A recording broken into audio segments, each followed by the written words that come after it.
Hi guys! Welcome to my channel and welcome to the boat. Ayan, nasa boat pa din tayo. Maliwanag kasi umalis yung kabila naming yate. Yung kapitbahay namin na yate umalis. Okay.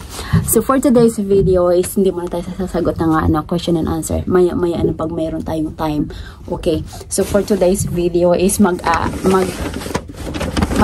shopping H&M shopping haul tayo. Okay. So, ayan. 2 days na kasi na ang lamig-lamig dito. Ang napaka-oily ng aking cook. Ay, 2 days na kasi na ang lamig dito. And hindi ako nakadala. Di ako nakadala ng panlamig. Kasi, di ba summer nga. So, hindi ako nakadala ng panlamig. Ayan. Ito lang yung kaisa-isa kong nadala kong jacket. So, kailangan kong bumili ng kailangan kong tumaba na ako. So, kailangan kong bumili ng panlamig. So, wala nga akong panlamig. So, kanina, pumunta ako ng H&M. Kasi may malapit dito. Actually, hindi malapit. Medyo may kalayuan. Eh, nag-bike lang naman ako. So, medyo malapit-lapit pang nag-bike. Pero pag lalakarin ko, malayo. So, ayun. So, mag-jump sa shopping mall. Papakita ko sa inyo kung ano yung nabili ko sa H&M pa lang is 46 euro. And, ito sa magkano yung dito sa isa. So, unahin muna natin ito. Ito yun, 46 euro 22 centimes. Okay. Una, ito pang di naman siya parang jogging na leggings siya. So makapal-kapal ng konti pang ko kasi ito meron na ako itong pang jogging ko. Di makita. Ayan, so hindi siya buo. So ito ang mga binili ko is sale lang. So ito siya is 9 euro 99 centimes. So size XS siya pero malaki. So yan siya. And then syempre sa sale lang ako. And then ito siya. Size XS to. Ang XS nila ha. Ang laki. 19 euro 99 centimes pero nakalagay 14 euro. So nung nagbayad na ako, sabi ko bakit 19? Sabi nila yung 14 euro 99 centimes is para lang pala yun sa member na mayroong mayroong card ng H&M. So ito ay XS. Ayan, diba? Tamang panlamig. XS na yan ha, pero parang large na sa size sa natin. So yan. So ito yung 19 euro and then so tatlo lang ang nabili ko sa H&M and then 46 euro na. Ito. So at least ito magagamit ko naman to sa winter. Actually hindi pa winter dito ha. Summer pa lang, mag-autumn pa after summer autumn. Ito siya, dati siyang anong price niya? Ngayon, 59.99. 15.99. Ayan, 15.99. And dati siyang, so, puro lang ako sa sale. Sa sale ako napunta talaga kasi wala naman akong, ang pera, ang dala ko lang is magkano lang dala ko? Less than 100 lang. Kasi syempre hindi naman, dati siyang 29 euro. Okay, so at least ito, magagamit ko siya for winter. So yan.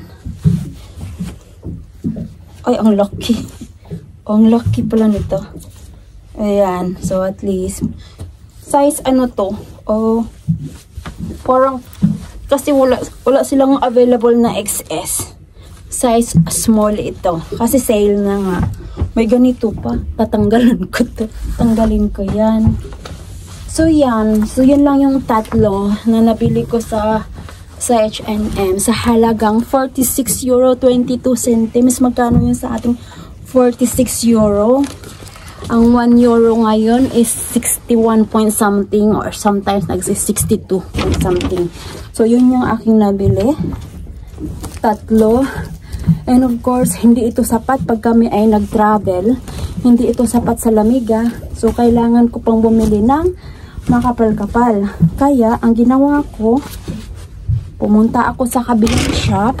Doon sa tatlong piranggot na ano na yun, 46 euro na. So, ganito dito. Sasabihin ng mga iba na ang laki-laki ng sweldo mo kasi ganito ganon. Pero syempre, isipin mo yun, malaki nga yung sweldo natin. Malaki yung sweldo ko dito. Pag kikwentahin natin sa pera ng Pinas. Pero nandito ako nakatira, dito tayo nakatira. Kung kayo yung mga nagtatrabaho dito, dito tayo nakatira. Mahal ang bilihin natin, di ba? Nakabili ng wala sa oras. Kasi ang lamig na dito talaga. Ayun, wala akong galang ano. Tawid ako dito kasi wala akong nakita doon sa H&M ng ano. Ito. Malamig. Panglamig talaga. Jacket. Ayan. Ayan siya. So, pinakamaliit na size. So, ayan. So, dahil wala silang pang winter ano, coat o winter jacket, lumipat ako sa kabilang ano. And, ito siya is, magkano ba ito? Lumipat ako sa Ocean. So, doon lang din, malapit lang sa ano, isang building lang. So, ito siya is 39 euro. 39 euro. Yan, 39 euro siya sa Ocean. And then, tama lang yung size.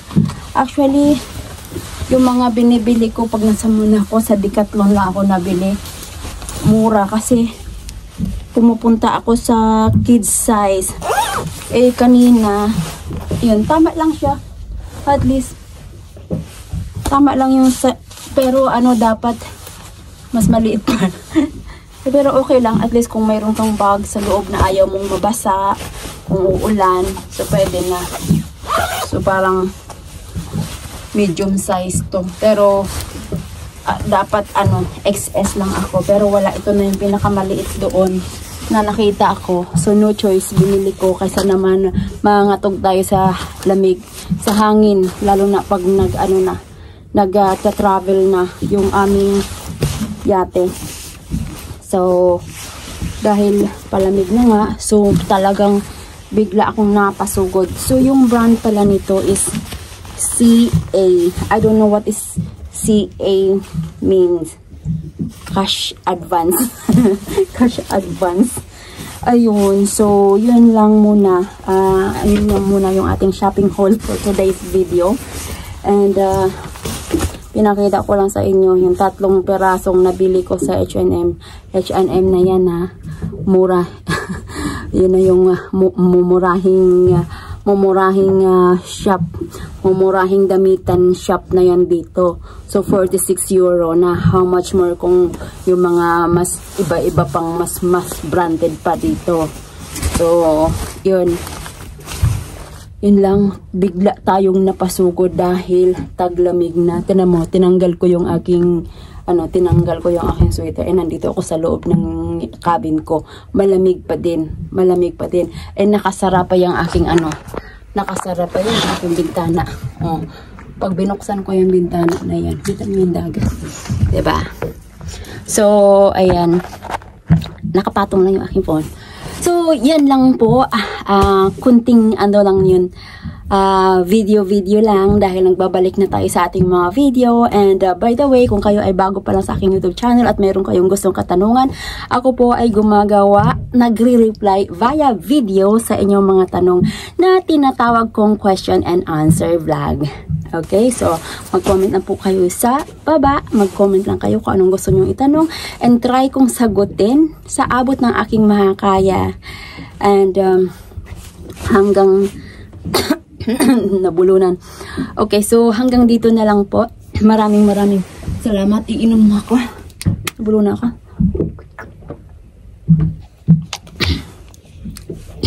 Maraming salamat sa inyong pagbisita at pagsuporta sa aking YouTube channel. Sa muli, ako nga pala si Hanalisa Bungal. After a month, after 2 months, ba maayos na to? Dahil may postiso ako sa mga hindi postiso ako dito ba nabali. So, mayroon akong another appointment sa aking dental. So, magiging okay na ito within 2 months. Okay. So, hanggang dito na lang po. Maraming salamat sa inyong pagbisita at pagsuporta sa aking YouTube channel.